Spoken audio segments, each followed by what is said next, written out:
छत्तीसगढ़ विधानसभा चुनाव के पहले चरण के लिए पुलिस और अर्धसैनिक बलों की कड़ी सुरक्षा व्यवस्था के बीच मतदान जारी है।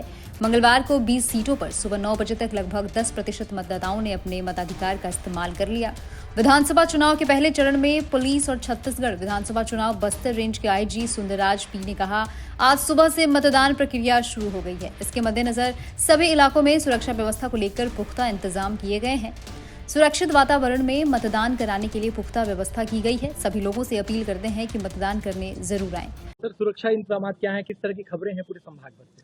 बस्तर संभाग की 12 विधानसभा क्षेत्र में आज 7 नवंबर को मतदान प्रक्रिया सुबह से प्रारंभ हो गई है। सभी इलाके में सुरक्षा व्यवस्था को लेकर काफी पुख्ता व्यवस्था की गई है और हमारे पास स्पेशल सिक्योरिटी फोर्सेस जैसा DRG, STF, cobra, Bastar fighter और केंद्रीय अर्धसैनिक बल सीआरपीएफ, बीएसएफ, आईटीबीपी, एसएसबी और केंद्रीय चुनाव आयोग द्वारा भी अतिरिक्त बल आवंटन की गई थी। उन सबको लेकर मतदान केंद्र से लेकर सड़क और अन्य इलाका में, अंदरूनी सीमावर्ती इलाके में लगातार ऑपरेशंस भी जारी है और सभी मतदाता सुरक्षित वातावरण में अपना मताधिकार प्रयोग करने के लिए पुख्ता व्यवस्था की गई है।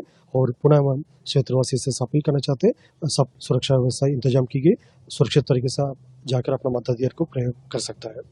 छत्तीसगढ़ के सुकमा में वोटिंग के दौरान नक्सली हमले पर केंद्रीय मंत्री अनुराग ठाकुर ने साधा बघेल सरकार पर निशाना।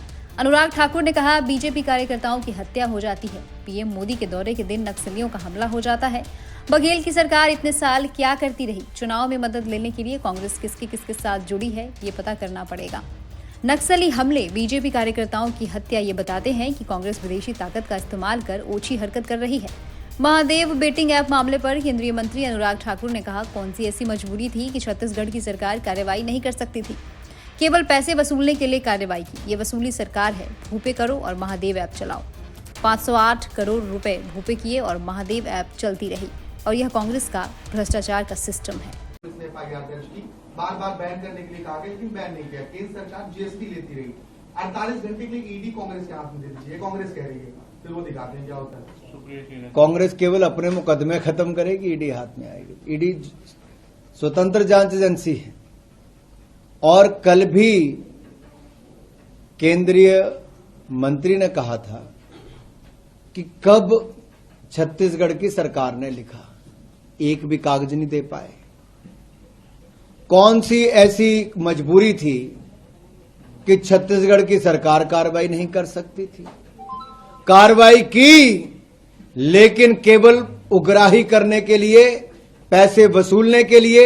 ये वसूली की सरकार भूपे करो और महादेव ऐप चलाओ। जब हम पहले कहते थे भ्रष्टाचार करो, भूपे करो, वही हुआ। 508 करोड़ रुपया भूपे किया और महादेव ऐप चलती रही। ये कांग्रेस का भ्रष्टाचार का। देश और दुनिया की तमाम खबरों के साथ बने रहने के लिए देखते रहिए सहारा समय डिजिटल।